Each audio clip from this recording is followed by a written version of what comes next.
मिठाई बांटने का समय आ चुका है। लड्डू बांटने नाचने कूदने की कीजिए तैयारी। 19 अप्रैल 2024 से चैत्र महीने की पहली एकादशी पर 300 सालों के बाद बनेगा मालव्य राजयोग और इसी के साथ एकादशी के दिन ही धनवर्धी राजयोग, शक्ति राजयोग सहित स्वार्थ सिद्धि योग बनने से एकादशी का जो महत्व है वो 100 गुना तक बढ़ चुका है। भगवान विष्णु जी और माता लक्ष्मी जी के आशीर्वाद से एकादशी पर जो इस तरह के महासंयोग बन रहे हैं ना, उसके तुरंत बाद 5 राशियों का भाग्य अचानक से बदलने वाला है। 5 राशि वाले लोगों को आर्थिक रूप से धन का लाभ मिलेगा, कर्ज से छुटकारा और विवाह योग बनने जा रहा है। तो चलिए एक एक करते हुए जान लेते हैं कौन कौन सी है वो सबसे ज्यादा सौभाग्यशाली राशियां जिनकी किस्मत के दरवाजे इसी साल 2024 में एकादशी के बाद से ही बदल रहे हैं। तो सभी राशियों के बारे में इस वीडियो में चर्चा करेंगे। ऐसे में वीडियो को पूरा लास्ट तक जरूर देखिए और हाँ मित्रों, वीडियो को लाइक जरूर करें और कमेंट बॉक्स में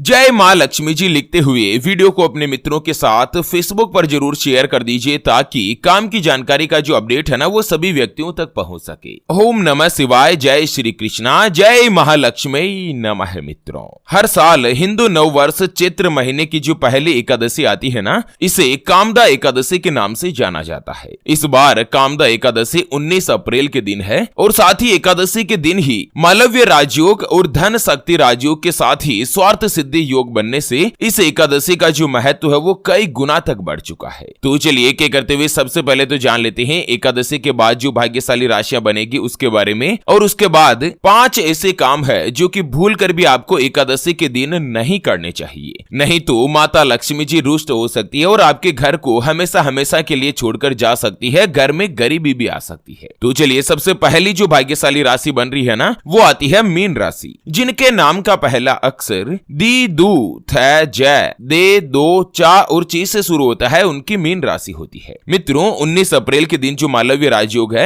यह मीन राशि के लग्न भाव में बनने जा रहा है। ऐसे में आप लोगों को अपार रूप से लाभ मिलने के आसार नजर आ रहे हैं। एक तो आपको परिवार या दोस्तों के साथ किसी भी धार्मिक यात्रा पर जाने का मौका मिल सकता है, साथ ही घर परिवार का माहौल भी खुशनुमा और अच्छा रहेगा। काफी हद तक आपके मन में अगर कोई भी तनाव है, टेंशन है, चिंता है ना, तो वो कम हो सकती है। उसके अलावा अगर आप कहीं पर भी इन्वेस्टमेंट करने के बारे में सोच रहे हैं ना, तो एकादशी के बाद का जो समय है वो काफी अच्छा और उत्तम रहेगा। आपको अपार रूप से धन का लाभ मिलने की संभावना है। दोस्त और परिवार के बड़े सदस्यों का साथ मिलेगा और जीवन में खुशियां ही खुशियां प्राप्त होगी। लंबे समय से अगर आपके दाम्पत्य जीवन में या मैरिड लाइफ में कोई भी समस्या, कोई भी अनबन या परेशानी चल रही थी तो वो समाप्त हो जाएगी। आप सुखी वैवाहिक जीवन बिता पाएंगे। एक तो चंद्रदेव आपकी कुंडली में विराजमान होंगे, इससे कोई भी आप नई प्रॉपर्टी खरीदने का डिसीजन ले सकते हैं, जैसे कि स्वयं का मकान, गाड़ी, वाहन वगैरह, ये सारी चीजें आप खरीद सकते हैं। मीन राशि में अभी भगवान शनिदेव की 7.5 चल रही है। ऐसे में कामदा एकादशी के दिन आप गौ माता को हरा चारा जरूर खिलाएं और साथ ही भगवान विष्णु जी की कृपा पाने के लिए ओम श्री नारायणाय नमः इस मंत्र का 5 माला जाप करें। माता लक्ष्मी जी के साथ ही भगवान विष्णु जी का आपको विशेष रूप से आशीर्वाद मिलेगा। चलिए जान लेते हैं मालव्य राजयोग और एकादशी के बाद अगली जो भाग्यशाली राशि बनेगी ना वो आती है सिंह राशि, जिनके नाम का पहला अक्षर मा, मी, मू, मे, मो, टा, टी, टू और टे से शुरू होता है, उनकी सिंह राशि होती है। मित्रों, सिंह राशि वाले लोगों के लिए मालव्य राजयोग और धन शक्ति राजयोग का जो निर्माण हो रहा है ना, यह आप लोगों के लिए काफी अच्छा और लाभकारी सिद्ध होगा। एक तो स्वास्थ्य संबंधी समस्याओं से आपको छुटकारा मिल सकता है और लंबे समय से अगर धन संबंधी कोई भी परेशानी चल रही थी, आर्थिक तंगी का आप सामना कर रहे थे, तो अब उससे राहत मिल सकती है। आपको अपने भाग्य का यानी कि किस्मत का पूरा साथ मिलेगा। जो भी आपके अधूरे या अटके हुए कार्य थे वो फिर से बनना शुरू हो जाएंगे। नए उत्साह, जोश, जुनून और उमंग के साथ आप अपने कार्य क्षेत्र में आगे बढ़ेंगे। इनकम के यानी कि धन कमाने के नए नए स्रोत खुलेंगे, आपकी इनकम बढ़ेगी और इसके साथ ही धन की बचत करने में भी कामयाब हो सकते हैं। बैंकिंग, फाइनेंस, कंप्यूटर, मैनेजमेंट से संबंध अगर आप कोई भी नौकरी करते हैं या कोई भी व्यापार वगैरह करते हैं ना, सभी क्षेत्र में आपको अपार सफलता मिल सकती है। धन संबंधी परेशानियों का धीरे धीरे समाधान होगा। आप लोगों को उपाय बताया गया है कि कामदा एकादशी के दिन 7 हल्दी लेकर उसे पीले रंग के कपड़े में बांधकर पोटली बना लीजिए और उस पोटली को भगवान विष्णु जी को अर्पित कर दें और उसके बाद पोटली को धूप दिखाएं। फिर इस पोटली को धन रखने के स्थान जैसे कि अलमारी, तिजोरी, गल्ला, जहां पर भी आप अपने धन संपत्ति रुपए पैसे रखते हैं ना, वहां पर इसे रख दीजिए। ऐसा करने से एक तो आपके धन धान्य में बढ़ोतरी होगी, दूसरा आर्थिक स्थिति मजबूत बनेगी, धन का लाभ होगा। चलिए जान लेते हैं कामदा एकादशी के बाद अगली जो भाग्यशाली राशि बनेगी उसके बारे में। उससे पहले आपको एक महत्वपूर्ण बात बताना चाहूंगा कि जिंदगी में आप कई ऐसे लोगों से मिले होंगे जो कि बहुत ही ज्यादा मेहनत करते हैं, तो वहीं कुछ लोग आपको ऐसे भी मिले होंगे जो बहुत कम मेहनत करने के बावजूद भी बहुत ही आगे तक पहुंच जाते हैं। वहीं आप कुछ ऐसे लोगों से भी मिले होंगे जो पूरी उम्र भर मेहनत करते ही रहते हैं लेकिन आखिर वो हासिल नहीं कर पाते जिनके वो हकदार होते हैं, यानी कि जीवन उनका गरीबी में ही निकल जाता। मित्रों, ये ग्रहों का खेल नहीं तो और क्या है। और इसी के समाधान के लिए हमारे गुरुजी आप तक लेकर आए हैं आपके अपने जीवन के बारे में व्यक्तिगत यानी कि पर्सनलाइज्ड कुंडली, जिससे आप घर बैठे यह पता लगा सकेंगे कि आपके नवग्रह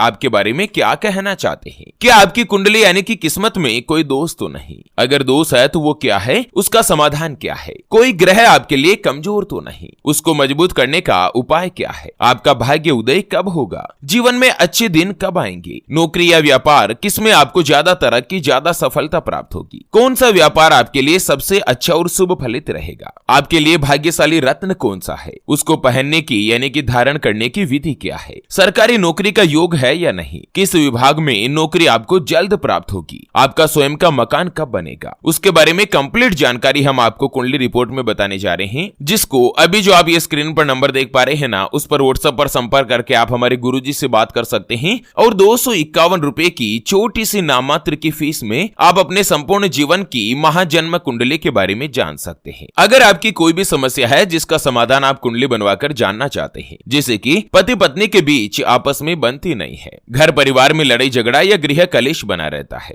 आपको संतान का सुख नहीं मिल रहा है, बच्चों का पढ़ाई में मन नहीं लगता, बच्चे लगातार सरकारी नौकरी या किसी अच्छी जॉब की तलाश कर रहे लेकिन उनको सफलता नहीं मिल पा रही है, लड़का लड़की का विवाह का योग नहीं बन रहा है, बहुत जगहों पर रिश्ता देख देख कर आखिर आप थक चुके हैं, परेशान हो चुके हैं, लेकिन कहीं पर भी कोई भी रिश्ता फाइनल नहीं हो पाता या रिश्ता होकर बार बार टूट जाता है, व्यापार में आपको नुकसान हो रहा है, घर में धन की कमी बनी रहती है या आपके ऊपर कर्ज हो चुका है जिसको आप चुका नहीं पा रहे हैं, आपके बनते बनते काम लगातार बिगड़ जाते हैं, अटक जाते हैं, या लड़का लड़की का विवाह होने जा रहा है, संबंध होने जा रहा है, चाहे लव मैरिज हो या अरेंज मैरिज हो, विवाह से पहले आप दोनों का कुंडली मिलान करवाना चाहते हैं, अष्टकूट रीति से गुण मिलान करवाना चाहते हैं। अगर कुछ भी समस्या है तो स्क्रीन पर दिए गए नंबर पर व्हाट्सएप पर संपर्क करके आप हमारे गुरुजी से बात कर सकते हैं और 251 रुपए की छोटी सी नाममात्र की फीस में आप अपने संपूर्ण जीवन की महाजन्म कुंडली के बारे में जान सकते हैं। चलिए बात कर लेते हैं कामदा एकादशी के बाद अगली जो भाग्यशाली राशि बनेगी वो आती है कर्क राशि, जिनके नाम का पहला अक्षर ही, हु, हे, हो, डा, डी, डू, डे और डो से शुरू होता है, उनकी कर्क राशि होती है। मित्रों, कर्क राशि वाले लोगों के लिए कामदा एकादशी पर जो मालव्य राजयोग और धन शक्ति योग बन रहा है ना, ये आपके 9वें भाव में बनने जा रहा है। ऐसे में अप्रैल महीने से ही आप लोगों को धन का लाभ मिलेगा। आर्थिक रूप की अगर बात करें तो पैसों की अगर कोई भी तंगी चल रही थी, आर्थिक समस्या का आप सामना कर रहे थे ना, तो धीरे धीरे आपको छुटकारा मिलेगा। इनकम के यानी कि धन कमाने के नए नए स्रोत खुलेंगे, धन की बचत करने में भी आप कामयाब हो सकते हैं। उसके अलावा आप जितनी मेहनत करेंगे ना, आपको अपनी मेहनत का पूर्ण रूप से फल मिल सकता है। नई संपत्ति बनाने के योग बन रहे हैं। साल 2024 में ही अगले कुछ ही महीनों में आप अपना स्वयं का मकान, गाड़ी, वाहन या कोई भी प्रॉपर्टी वगैरह खरीद सकते हैं। वरिष्ठ लोगों का सहयोग मिलेगा और तरक्की के रास्ते आगे बढ़ेंगे। आध्यात्म की तरफ आपका झुकाव थोड़ा सा ज्यादा बनेगा। परिवार के साथ आपका समय अच्छा बीतेगा। करियर के क्षेत्र की बात करें तो जो भी प्रेशर है, कहीं पर भी आपको अनुभव नहीं है, पहली बार अगर आप नौकरी की तलाश कर रहे हैं ना, तो आपको नौकरी मिल सकती है। उसके अलावा प्रमोशन के यानी कि पदोन्नति के चांसेस भी नजर आ रहे हैं। बिजनेस में खूब मुनाफा कमाएंगे और नया व्यापार भी आप शुरू कर सकते हैं। यह समय भी आप लोगों के लिए अच्छा और अनुकूल बन रहा है। चलिए जान लेते हैं कामदा एकादशी के बाद अगली जो भाग्यशाली राशि बनेगी वो आती है कन्या राशि, जिनके नाम का पहला अक्षर टो, पा, पी, पू, शै, न, ठे, पे और पो से शुरू होता है, उनकी कन्या राशि होती है। मित्रों, कन्या राशि वाले लोगों के लिए धन वृद्धि राजयोग आपके 7वें भाव में बन रहा है। ऐसे में आप लोगों के लिए ये अनुकूल राजयोग साबित होगा। परिवार के साथ आपका माहौल अच्छा बनेगा और साथ ही आपके पार्टनर के साथ भी हर काम को आप आसानी से कर पाएंगे। चाहे लाइफ पार्टनर हो या बिजनेस पार्टनर हो, दोनों का ही आपको सहयोग मिलेगा। शारीरिक और मानसिक समस्याओं से निजात मिल सकती है। बिजनेस की बात करें तो खूब मुनाफा होने के साथ साथ कोई भी बड़ी डील आप साइन कर कर सकते हैं। दोस्त या फिर परिवार के लोगों के साथ यात्राओं पर जाने की प्लानिंग बनेगी और आप कुशल नेतृत्व के कारण समाज में मान सम्मान पद प्रतिष्ठा प्राप्त करेंगे। अगर इन्वेस्टमेंट करने की आप सोच रहे हैं ना, तो इस अवधि में करना आप लोगों के लिए काफी अच्छा और लाभकारी सिद्ध हो सकता है। चलिए जान लेते हैं मालव्य राजयोग कामदा एकादशी के बाद अगली यानी कि अंतिम जो भाग्यशाली राशि बनेगी वो आती है तुला राशि, जिनके नाम का पहला अक्षर रा री रू रे रो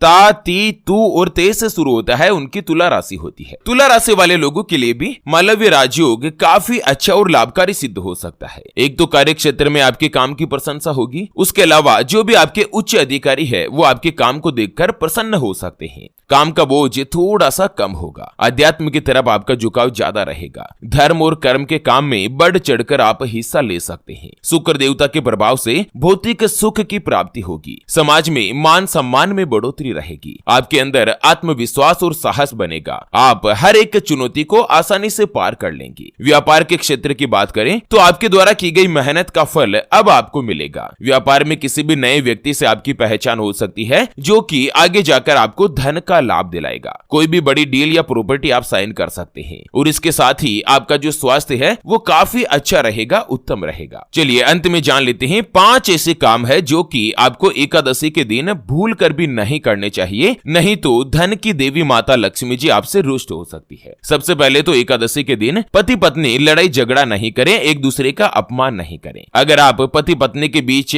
लड़ाई झगड़ा होगा और आप अगर भगवान की पूजा अर्चना करेंगे, एकादशी का व्रत करेंगे ना, तो उस व्रत का आपको फल नहीं मिलेगा। और कभी भी एकादशी के दिन मांसाहारी चीजों का भोग नहीं करें। हो सके तो लहसुन और प्याज से भी आपको दूर रहना चाहिए। एकादशी के दिन काले कपड़े नहीं पहने, बाल कटवाना, नाखून कटवाना, ये सभी चीजें भी वर्जित मानी गई है। भूलकर भी एकादशी के दिन पति पत्नी शारीरिक संबंध यानी कि समागम नहीं करें, नहीं तो आपको दोष लग सकता है। उसके अलावा कोई भी कन्या, महिला, इनका आपको अपमान नहीं करना चाहिए, इनका मन नहीं दुखाना चाहिए। एकादशी के दिन ना तो पैसा उधार देना चाहिए और ना ही किसी से उधार लेना चाहिए। बाकी आपको एकादशी के दिन धर्म और दान के बारे में आप कुछ भी कार्य कर सकते हैं, जैसे कि गरीब व्यक्ति को भोजन कराएं, अन्न का दान करें, गौ माता को हरा चारा खिलाएं। अगर आप जो कोई भी दान एकादशी के दिन करते हैं ना, तो उसका कई गुना ज्यादा आपको फल प्राप्त होता है। तो चलिए मित्रों, इसी के साथ फिलहाल के लिए इस वीडियो को यहीं पर देते हैं विराम। फिर से होंगे हाजिर एक और नई और काम की जानकारी के साथ। तब तक के लिए ओम नमः शिवाय, जय श्री कृष्णा, ओम नमो भगवते वासुदेवाय।